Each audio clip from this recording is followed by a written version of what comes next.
ನಮಸ್ಕಾರ ಗೆಳೆಯರಿ, stock market Kannada ಚಾನಲ್ಗೆ ಸ್ವಾಗತ ಸುಸ್ವಾಗತ. ಗೆಳೆಯರಿ, ವಿಡಿಯೋದಲ್ಲಿ ಇವತ್ತು ನಮ್ಮ ಮಾರ್ಕೆಟ್ ಅಲ್ಲಿ ಸುದ್ದಿಯಲ್ಲಿರುವಂತಹ ಇಂಪಾರ್ಟೆಂಟ್ ಶೇರುಗಳ ಬಗ್ಗೆ ತಿಳ್ಕೊಳ್ಳುವಂತ ಪ್ರಯತ್ನವನ್ನು ಮಾಡೋಣ. ಹಾಗೆ ಇವತ್ತಿನ ನಮ್ಮ ಮಾರ್ಕೆಟ್ ಪರ್ಫಾರ್ಮೆನ್ಸ್ ಬಗ್ಗೆ ನಮ್ಮ ಗಿಫ್ಟ್ ನಿಫ್ಟಿ ಯಾವ ಇಂಡಿಕೇಶನ್ ಕೊಡ್ತಾ ಇದೆ, ಏಷ್ಯನ್ ಮಾರ್ಕೆಟ್ಸ್ ಯಾವ ರೀತಿ ಟ್ರೇಡ್ ಆಗ್ತಿದೆ, ಪಾಸಿಟಿವ್ ಇದೆಯಾ ನೆಗೆಟಿವ್ ಇದೆಯಾ, ಇದ್ರ ಬಗ್ಗೆ ಕೂಡ ಒಂದಷ್ಟು ವಿಷಯವನ್ನ ತಿಳ್ಕೊಳ್ಳೋಣ. ಮೊದಲಿಗೆ ಡಿಸ್ಕ್ಲೇಮರ್ ಕೊಡ್ಲಿಕ್ಕೆ ಇಷ್ಟಪಡ್ತೀನಿ. ಇಲ್ಲಿ ಕವರ್ ಮಾಡ್ತಿರೋಂತ ಯಾವುದೇ ಸ್ಟಾಕ್ ಅನ್ನು ಕೂಡ ರೆಕಮೆಂಡ್ ಮಾಡ್ತಿಲ್ಲ. ನೀವು ಫರ್ದರ್ ಸ್ಟಡಿ ಮೆಡಿಟೇಷನ್ ತಗೊಳ್ಬಹುದು. ಆಸ್ ಎಜುಕೇಶನಲ್ ಪರ್ಪಸ್ ನಾನು ಈ ವಿಡಿಯೋ ಮುಂದೆ ತರ್ತಾ ಇದ್ದೀನಿ. ಹಾಗೆ ನಮ್ಮ ತರಬೇತಿ ಕಾರ್ಯಕ್ರಮದಲ್ಲಿ ಯಾರಿಗಾದ್ರೂ ಇಂಟ್ರೆಸ್ಟ್ ಇದ್ರೆ ಅಂತವರು ಇಮೇಲ್ ಮೂಲಕ ಸಂಪರ್ಕ ಮಾಡಬಹುದು. ಇನ್ನು ನಿನ್ನೆ ಅಮೆರಿಕನ್ ಮಾರ್ಕೆಟ್ ಕಡೆ ಬಂದ್ರೆ ನಿನ್ನೆ ಡೌ ಜೋನ್ಸ್ ಅಲ್ಲಿ ನೋಡಬಹುದು 243 ಪಾಯಿಂಟ್ಸ್ 0.52% ಡೌನ್ ಫಾಲ್ ನೋಡ್ಲಿಕ್ಕೆ ಸಿಕ್ಕಿದೆ. ಮೊನ್ನೆ ಕೂಡ ಸ್ವಲ್ಪ ಡೌನ್ ಪರ್ಫಾರ್ಮೆನ್ಸ್ ಬಂದಿತ್ತು, ಇವತ್ತು ಕೂಡ ಡೌನ್ ಪರ್ಫಾರ್ಮೆನ್ಸ್ ಇದೆ, ಮೋರ್ ದನ್ 0.5%. ಹಾಗೆ ನಾಸ್ಟಾಕ್ ಕಡೆ ಬಂದ್ರೆ ಇಲ್ಲಿ 0.08% ಡೌನ್ ಇದೆ, ಅಂದ್ರೆ ಫ್ಲಾಟಿಶ್ ಪರ್ಫಾರ್ಮೆನ್ಸ್ ಇದೆ. ಇಲ್ಲೂ ಕೂಡ ಡೌನ್ ಆಗಿದೆ, ಬಟ್ ಕೊನೆಯಲ್ಲಿ ಒಳ್ಳೆ ಪುಲ್ ಬ್ಯಾಕ್ ನೋಡ್ಲಿಕ್ಕೆ ಸಿಕ್ಕಿದೆ. ನೋಡಬಹುದು ಯಾವ ರೀತಿ ಕಮ್ ಬ್ಯಾಕ್ ಮಾಡಿದೆ ಅಂತ. ಹಾಗಾಗಿ ಫ್ಲಾಟಿಶ್ ಆಗಿದೆ performance. In case come back ಆಗಿಲ್ಲ ಅಂದ್ರೆ ಡೌನ್ ಅಲ್ಲೇ ಇರ್ತಾ ಇತ್ತು. ಒಟ್ಟಿನಲ್ಲಿ ಅಮೆರಿಕನ್ ಮಾರ್ಕೆಟ್ ಅಲ್ಲಿ ಸ್ವಲ್ಪ ಮಟ್ಟಿಗೆ ನೆಗೆಟಿವ್ ಪರ್ಫಾರ್ಮೆನ್ಸ್ ನೋಡ್ಲಿಕ್ಕೆ ಸಿಗ್ತಾ ಇದೆ ಕಳೆದ 2 ದಿನಗಳಿಂದ. ಇನ್ನು FIS JS ಆಕ್ಟಿವಿಟೀಸ್ ಕಡೆ ಬಂದ್ರೆ ನಿನ್ನೆ FIS ನೋಡಬಹುದು 1308 ಕೋಟಿ ನೆಟ್ ಬೈಯಿಂಗ್ ಅನ್ನು ಮಾಡಿದ್ದಾರೆ. DIS 864 ಕೋಟಿ ನೆಟ್ ಬೈಯಿಂಗ್ ಅನ್ನು ಮಾಡಿದ್ದಾರೆ. After long time continues 3 days FIS buying ಅನ್ನು ಮಾಡಿದ್ದಾರೆ. ನೋಡಬಹುದು FIS ಕಮ್ ಬ್ಯಾಕ್ ಮಾಡ್ತಾರ ಇಲ್ಲಿಂದ ನೋಡ್ಬೇಕಾಗಿದೆ. ಒಟ್ಟಿನಲ್ಲಿ ನಿನ್ನೆ ಅಂತೂ ಒಳ್ಳೆ ಬೈಯಿಂಗ್ ಅನ್ನು ಮಾಡಿದ್ದಾರೆ. ನೋಡೋಣ ಇದೇ ರೀತಿ ಬೈಯಿಂಗ್ ಕಂಟಿನ್ಯೂ ಆಗುತ್ತಾ FIS ಕಡೆಯಿಂದ ಅಂತ. FIS ಕಡೆಯಿಂದ ಬರುವಂತ ಇನ್ಫ್ಲೋ ಬಹಳ ಇಂಪಾರ್ಟೆಂಟ್ ಆಗುತ್ತೆ ಮಾರ್ಕೆಟ್ಗೆ. ನಾನು ಹಲವು ಸಲ ಹೇಳಿದ್ದೀನಿ. ತುಂಬಾ ದಿನದಿಂದ ಕಂಟಿನ್ಯೂಸ್ ಸೆಲ್ಲಿಂಗ್ ಅನ್ನ ಮಾಡಿದ್ದಾರೆ. ಬಹುಶಃ ಬೈಯಿಂಗ್ ಕಂಟಿನ್ಯೂ ಆಗುವಂತ ಹೋಪ್ಸ್ ಸಿಗ್ತಿದೆ. Let's hope for the best. ಇನ್ನು ಇವತ್ತು ಸುದ್ದಿಯಲ್ಲಿರುವಂತಹ ಸ್ಟಾಕ್ ಗಳ ಕಡೆ ಬಂದ್ರೆ ಇವತ್ತು ಪೂರ್ಣ ಪ್ರಮಾಣದಲ್ಲಿ IT ಸೆಕ್ಟರ್ ಫೋಕಸ್ ಅಲ್ಲಿ ಇರುತ್ತೆ. ಯಾಕೆ ಅಂತಂದ್ರೆ ನಿನ್ನೆ IT ಸೆಕ್ಟರ್ ನ ಲೀಡರ್ ಕಂಪನಿ TCS ರಿಸಲ್ಟ್ ಅನ್ನ ಅನೌನ್ಸ್ ಮಾಡಿತ್ತು. ರಿಸಲ್ಟ್ ಗೆ ಮುಂಚೆ ಒಂದಷ್ಟು ಪಾಸಿಟಿವ್ ಪರ್ಫಾರ್ಮೆನ್ಸ್ ಬಂದಿತ್ತು. ರಿಸಲ್ಟ್ ಬಂದಿದೆ ನಿನ್ನೆ ಮಾರ್ಕೆಟ್ ಕ್ಲೋಸ್ ಆದ್ಮೇಲೆ. ಆ ರಿಸಲ್ಟ್ ಗೆ ರಿಯಾಕ್ಷನ್ ಇವತ್ತು ನಮ್ಮ ಮಾರ್ಕೆಟ್ ಅಲ್ಲಿ ನೋಡ್ಲಿಕ್ಕೆ ಸಿಗುತ್ತೆ. ಹಾಗಾಗಿ TCS ನ ಜೊತೆಗೆ ಎಲ್ಲಾ IT ಶೇರುಗಳನ್ನು ಕೂಡ ಅಬ್ಸರ್ವ್ ಮಾಡಬಹುದು. ಮೇಜರ್ ಕಂಪನೀಸ್ ವಿಪ್ರೋ ಆಗ್ಬಹುದು, Infosys, LTI Mindtree, HCL tech Mahindra ಇವುಗಳನ್ನ ಅಬ್ಸರ್ವ್ ಮಾಡಬಹುದು. ಯಾಕೆಂತಂದ್ರೆ TCS ರಿಸಲ್ಟ್ ಬಂದ ಮೇಲೆ ಒಂದು ಎಕ್ಸ್ಪೆಕ್ಟೇಷನ್ಸ್ ಇರುತ್ತೆ, ಬೇರೆ ಕಂಪನಿದು ಈ ರೀತಿ ಇರಬಹುದು ಅಥವಾ ಇದಕ್ಕಿಂತ ಚೆನ್ನಾಗಿರಬಹುದು ಅಂತ. ಆ ಎಕ್ಸ್ಪೆಕ್ಟೇಷನ್ ಮೇಲೆ ಪೊಸಿಷನ್ಸ್ ಅನ್ನು ಕೂಡ ತಗೊಳ್ಳುವಂತ ಚಾನ್ಸಸ್ ಇರುತ್ತೆ ಇನ್ವೆಸ್ಟರ್ಸ್, ಇನ್ಸ್ಟಿಟ್ಯೂಷನ್ಸ್. ಹಾಗಾಗಿ ಅಬ್ಸರ್ವ್ ಮಾಡಬಹುದಾಗಿರುತ್ತೆ ಇವತ್ತು IT ಸೆಕ್ಟರ್ ನ ಶೇರುಗಳನ್ನ. ಹಾಗೆ ನಿನ್ನೆ ADR ಗಳಲ್ಲಿ ಯಾವ ರೀತಿ ಪರ್ಫಾರ್ಮೆನ್ಸ್ ಬಂತು, ರಾತ್ರಿ ವಿಡಿಯೋದಲ್ಲಿ ರಿಸಲ್ಟ್ ಅನ್ನ ಕವರ್ ಮಾಡಿದ್ದೆ. ಆಗ ADR ಅನ್ನು ಕೂಡ ಕವರ್ ಮಾಡಿದೆ. ಪ್ರೀ ಮಾರ್ಕೆಟ್ ಸೆಷನ್ ಅಲ್ಲಿ ಒಳ್ಳೆ ಪರ್ಫಾರ್ಮೆನ್ಸ್ ನೋಡ್ಲಿಕ್ಕೆ ಸಿಗ್ತಾ ಇತ್ತು. ಕ್ಲೋಸಿಂಗ್ ಯಾವ ರೀತಿ ಇದೆ ಅಂತ ನೋಡಿದ್ರೆ ನೋಡಬಹುದು ಇನ್ಫೋಸಿಸ್ ADR ಅಲ್ಲಿ ನಿಯರ್ಲಿ 2% ಪಾಸಿಟಿವ್ ಪರ್ಫಾರ್ಮೆನ್ಸ್ ಇದೆ. ವಿಪ್ರೋ ADR ಅಲ್ಲಿ ಮೋರ್ ದನ್ 2% ಪಾಸಿಟಿವ್ ಪರ್ಫಾರ್ಮೆನ್ಸ್ ಇದೆ. ಎರಡು IT ಕಂಪನಿಗಳ ADRs ತುಂಬಾ ಒಳ್ಳೆ ಪರ್ಫಾರ್ಮೆನ್ಸ್ ಅನ್ನ ಮಾಡಿದವೆ ನಿನ್ನೆ. ಬಹುಶಃ ಇವತ್ತು ಕೂಡ ನಮ್ಮ ಮಾರ್ಕೆಟ್ ಅಲ್ಲಿ ಒಳ್ಳೆ ಪರ್ಫಾರ್ಮೆನ್ಸ್ ಅಂದ್ರೆ ಎಸ್ಪೆಷಲಿ IT ಸೆಕ್ಟರ್ ಅಲ್ಲಿ ಬರುವಂತಹ ಪ್ರಾಬಬಿಲಿಟಿ ಜಾಸ್ತಿ ಆಗ್ತಿದೆ ಈ ಪರ್ಫಾರ್ಮೆನ್ಸ್ ಅನ್ನು ನೋಡಿದ್ರೆ. ADRs ಅಲ್ಲಂತೂ ಒಳ್ಳೆ ರಿಯಾಕ್ಷನ್ ಇದೆ. TCS ADR ಇಲ್ಲ, ಬಟ್ ವಿಪ್ರೋ ಹಾಗೂ ಇನ್ಫೋಸಿಸ್ ADR ಅಲ್ಲಿ ಒಳ್ಳೆ ರಿಯಾಕ್ಷನ್ ಇದೆ. ಅಂದ್ರೆ ಹೋಪ್ಸ್ ಜಾಸ್ತಿ ಆಗುತ್ತೆ ರಿಸಲ್ಟ್ಸ್ ಯಾವ ರೀತಿ ಇರುತ್ತೆ ಅಂತ, ಅಥವಾ ಇರಬಹುದು ಅನ್ನುವಂತ ಕ್ಯಾಲ್ಕುಲೇಷನ್ಸ್ ಮೇಲೆ ಪೊಸಿಷನ್ಸ್ ಗಳು ಕೂಡ ತಗೊಳ್ಬಹುದು. ಹಾಗಾಗಿ ಸ್ಟಾಕ್ ಗಳನ್ನ ಇವತ್ತು ಅಬ್ಸರ್ವ್ ಮಾಡಬಹುದು ಯಾವ ರೀತಿ ಇರುತ್ತೆ ಪರ್ಫಾರ್ಮೆನ್ಸ್ ಅಂತ. ನಂತರ ಟಾಟಾ ಎಲ್ಎಕ್ಸಿ ನಂಬರ್ಸ್ ಅನ್ನು ಕೂಡ ನಾನು ರಾತ್ರಿ ವಿಡಿಯೋದಲ್ಲಿ ಕವರ್ ಮಾಡಿದ್ದೀನಿ. ನಂಬರ್ಸ್ ಕ್ವಾರ್ಟರ್ ಅಂಡ್ ಕ್ವಾರ್ಟರ್ ಒಳ್ಳೆ ಇಂಪ್ರೂವ್ಮೆಂಟ್ ಇದೆ, ಬಟ್ ಇಯರ್ಲಿ ಡೌನ್ ಪರ್ಫಾರ್ಮೆನ್ಸ್ ಇದೆ. ಹಾಗಾಗಿ ಟಾಟಾ ಎಲ್ಎಕ್ಸಿ ಅನ್ನು ಕೂಡ ಅಬ್ಸರ್ವ್ ಮಾಡಬಹುದು ಯಾವ ರೀತಿ ರಿಯಾಕ್ಷನ್ ಬರುತ್ತೆ ಮಾರ್ಕೆಟ್ ಅಲ್ಲಿ ರಿಸಲ್ಟ್ಸ್ ಗೆ ಅಂತ. ನಂತರ lotus developers and reality limited focus ಅಲ್ಲಿ ಇರುತ್ತೆ. ಕಾರಣ ಕಂಪನಿ ಬಿಸ್ನೆಸ್ ಎಕ್ಸ್ಪಾನ್ಷನ್ ಮಾಡ್ಲಿಕ್ಕೆ 5 ಸಬ್ಸಿಡಿಯರೀಸ್ ಅನ್ನು ಫಾರ್ಮ್ ಮಾಡಿದೆ. ಅವುಗಳಲ್ಲಿ ಸುಮಾರು 100 ಕೋಟಿಯನ್ನ ಇನ್ವೆಸ್ಟ್ ಮಾಡುವಂತ ಅನೌನ್ಸ್ಮೆಂಟ್ ಅನ್ನ ಮಾಡಿದೆ. ಈ ಸಬ್ಸಿಡಿಯರಿ ಫಾರ್ಮೇಶನ್ ಕಾರಣಕ್ಕೆ lotus developers and reality focus ಅಲ್ಲಿ ಇರುತ್ತೆ. ಸ್ಟಾಕ್ ಅನ್ನ ಅಬ್ಸರ್ವ್ ಮಾಡಬಹುದು ಯಾವ ರೀತಿ ಇರುತ್ತೆ ಮಾರ್ಕೆಟ್ ಅಲ್ಲಿ ರಿಯಾಕ್ಷನ್ ಈ ಸುದ್ದಿಯ ಕಾರಣಕ್ಕೆ ಅಂತ.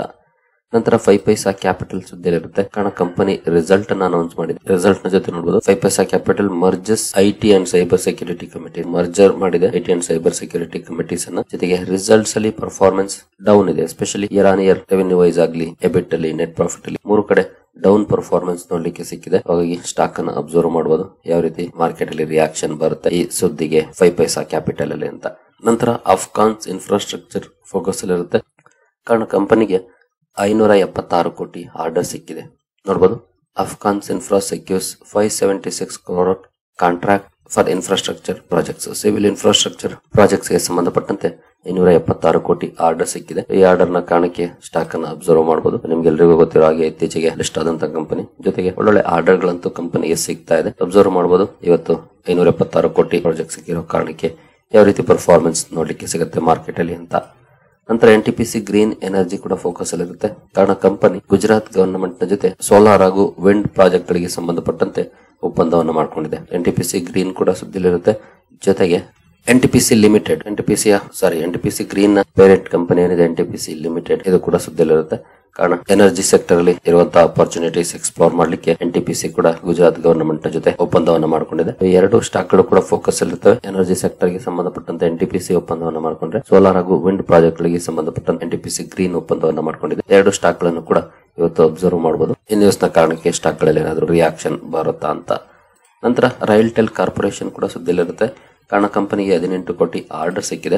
ನೋಡಬಹುದು, RailTel corporation bags 18 crore contract from Karnataka CEG for KSWAN 2.0 support. ಕರ್ನಾಟಕದಿಂದ 18 ಕೋಟಿ ಆರ್ಡರ್ ಸಿಕ್ಕಿದೆ. ಈ ಆರ್ಡರ್ ನ ಕಾರಣಕ್ಕೆ ರೈಲ್ಟೆಲ್ ಲಿಮಿಟೆಡ್ ಅನ್ನು ಕೂಡ ಅಬ್ಸರ್ವ್ ಮಾಡಬಹುದು. ಯಾವ ರೀತಿಯ ಪರ್ಫಾರ್ಮೆನ್ಸ್ ಮಾರ್ಕೆಟ್ ಅಲ್ಲಿ ನೋಡ್ಲಿಕ್ಕೆ ಸಿಗುತ್ತೆ ರೈಲ್ಟೆಲ್ ಅಲ್ಲಿ ಅಂತ. ನಂತರ ಲೆಮನ್ ಟ್ರೀ ಹೋಟೆಲ್ಸ್ ಕೂಡ ಸುದ್ದಿಯಲ್ಲಿರುತ್ತೆ. ಕಾರಣ ಕಂಪನಿ ರಾಜಸ್ಥಾನಲ್ಲಿ 50 ರೂಮ್ ಕೆಪಾಸಿಟಿ ಇರುವಂತಹ ಹೋಟೆಲ್ ಲಾಂಚ್ ಮಾಡಿದೆ. ಈ ಸುದ್ದಿಯ ಕಾರಣಕ್ಕೆ ಸ್ಟಾಕ್ ಫೋಕಸ್ ಅಲ್ಲಿರುತ್ತೆ. ಈ ಕಂಪನಿ ಹಲವಾರು ಹೋಟೆಲ್ಸ್ ಗಳ ಜೊತೆ ಟೈಅಪ್ಸ್ ಅನ್ನ ಮಾಡಿಕೊಂಡು ಅಕ್ವಿಸಿಷನ್ಸ್ ಮಾಡಿಕೊಂಡು ಅಲ್ಲಿ ಬಿಸ್ನೆಸಸ್ ಅನ್ನ ಮಾಡ್ತಾ ಇದೆ. ಸ್ಯಾಟಲೈಟ್ ಮಾಡೆಲ್ ಅನ್ನ ಫಾಲೋ ಮಾಡುತ್ತೆ. ಒಳ್ಳೆ ಪರ್ಫಾರ್ಮೆನ್ಸ್ ಅನ್ನು ಕೂಡ ಮಾಡ್ತಾ ಇದೆ. ನೋಡೋಣ ಇವತ್ತು ಈ ಸುದ್ದಿ ಕಾರಣಕ್ಕೆ ಯಾವ ರೀತಿ ಪರ್ಫಾರ್ಮೆನ್ಸ್ ಲೆಮನ್ ಟ್ರೀ ಹೋಟೆಲ್ಸ್ ಅಲ್ಲಿ ನೋಡ್ಲಿಕ್ಕೆ ಸಿಗುತ್ತೆ ಅಂತ. ನಂತರ ಮದರ್ಸನ್ ಇಂಟರ್ನ್ಯಾಷನಲ್ ಕೂಡ ಸುದ್ದಿಲಿರುತ್ತೆ. ಕಾರಣ ಕಂಪನಿ ಆಂಕ್ಷನ್ ಮದರ್ಸನ್ ಆಟೋ ಟೆಕ್ ಅಲ್ಲಿ ಇದ್ದಂತ ಸ್ಟೇಕ್ ಅಕ್ವಿಸಿಷನ್ ಏನಿತ್ತು ಅದನ್ನ ಕಂಪ್ಲೀಟ್ ಮಾಡಿದೆ. ಈಗ ಹಿಂದೆ 20% ಸ್ಟೇಕ್ ತಗೊಳ್ಳೋ ಬಗ್ಗೆ ಅನೌನ್ಸ್ಮೆಂಟ್ ಅನ್ನ ಮಾಡಿತ್ತು. ಈಗ ಅದನ್ನ ಕಂಪ್ಲೀಟ್ ಮಾಡಿದೆ. ಈ ಅಕ್ವಿಸಿಷನ್ ಕಂಪ್ಲೀಷನ್ ಕಾರಣಕ್ಕೆ ಸಮುದ್ರನ ಮದರ್ಸನ್ ಇಂಟರ್ನ್ಯಾಷನಲ್ ಕೂಡ ಫೋಕಸ್ ಇರುತ್ತೆ. ಇದನ್ನು ಸಹ ಅಬ್ಸರ್ವ್ ಮಾಡಬಹುದು ಯಾವ ರೀತಿ ಇರುತ್ತೆ ಪರ್ಫಾರ್ಮೆನ್ಸ್ ಅಂತ. ಇದ್ರ ಬಗ್ಗೆ ಹಿಂದೆ ಹಲವು ಸಲ ನಾನು ಕವರ್ ಮಾಡಿದ್ದೀನಿ. ಕೆಲವು ಪ್ರಶ್ನೆಗಳು ಕಮೆಂಟ್ ಸೆಕ್ಷನ್ ಅಲ್ಲಿ ಬರ್ತಾ ಇರುತ್ತವೆ, ಈ ಸ್ಟಾಕ್ ಬಗ್ಗೆ ಹೇಳಿ ಅಂತ.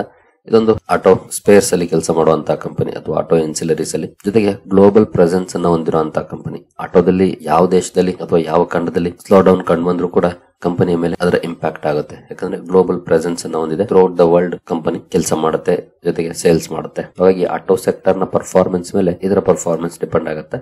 ಬಟ್ ಫಂಡಮೆಂಟಲಿ ಚೆನ್ನಾಗಿರುವಂತಹ ಕಂಪನಿ, ಜೊತೆಗೆ ಒಳ್ಳೆ ಪರ್ಫಾರ್ಮೆನ್ಸ್ ಅನ್ನು ಕೂಡ ಕೊಡ್ತಿದೆ. ಹಾಗೆ ಸ್ಟಾಕ್ ಸ್ಪ್ಲಿಟ್ ಬೋನಸ್ ಅಂತ ರಿವಾರ್ಡ್ ಅನ್ನು ಕೂಡ ಕೊಡ್ತಾ ಇರುತ್ತೆ. ಆಗಾಗ ಇವತ್ತು ಈ ಅಕ್ವಿಸಿಷನ್ ಕಾರಣಕ್ಕೆ ಫೋಕಸ್ ಅಲ್ಲಿ ಇರುತ್ತೆ. ಅಬ್ಸರ್ವ್ ಮಾಡಬಹುದು ಯಾವ ರೀತಿ ಇರುತ್ತೆ ಪರ್ಫಾರ್ಮೆನ್ಸ್ ಅಂತ.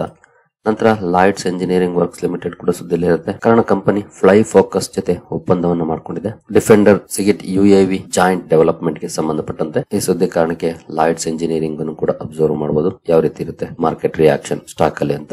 ಇನ್ನು ಪ್ರೈಮರಿ ಮಾರ್ಕೆಟ್ ಕಡೆ ಬಂದ್ರೆ, ಇವತ್ತು we work India IPO listing ಇರುತ್ತೆ. ಪ್ರೀಮಿಯಂ ನೋಡಬಹುದು 0 ಇದೆ ಆಸ್ ಆಫ್ ನೌ. ಎಸ್ಪೆಷಲಿ ಈ ವಾರದಲ್ಲಿ 2 IPOಗಳು ಶಾಕಿಂಗ್ ಲಿಸ್ಟಿಂಗ್ ಅನ್ನ ಕೊಟ್ಟವು. ಇತ್ತೀಚಿನ ವರ್ಸ್ಟ್ ಪರ್ಫಾರ್ಮೆನ್ಸ್ ಅಂದ್ರೆ ಗ್ಲಾಟಿಸ್ ಹಾಗೂ ಇನ್ನೊಂದು ಕಂಪನಿ 35% ಒಂದು 40% ಒಂದು ಡೌನ್ ಗೆ ಲಿಸ್ಟ್ ಆದವು. ಹಾಗಾಗಿ ಲಿಸ್ಟಿಂಗ್ ಮೇಲೆ ಕಣ್ಣಿಡಬೇಕಾಗುತ್ತೆ ಯಾವ ಕಂಪನಿ ಯಾವ ರೀತಿ ಲಿಸ್ಟ್ ಆಗುತ್ತೆ ಅಂತ. ವಿವರ್ಕ್ ಅಲ್ಲಿ ಪ್ರೀಮಿಯಂ ಅಂತೂ 0 ಇದೆ. ನೋಡೋಣ ಎಷ್ಟಕ್ಕೆ ಲಿಸ್ಟ್ ಆಗುತ್ತೆ ಅಂತ. ಏನೋ 5% 6% ಡೌನ್ ಗೆ ಆದ್ರೆ ಓಕೆ, ಬಟ್ 35-40% ಅಂದ್ರೆ ಖಂಡಿತ ಕಷ್ಟನೇ ಇನ್ವೆಸ್ಟರ್ಸ್ ಗೆ.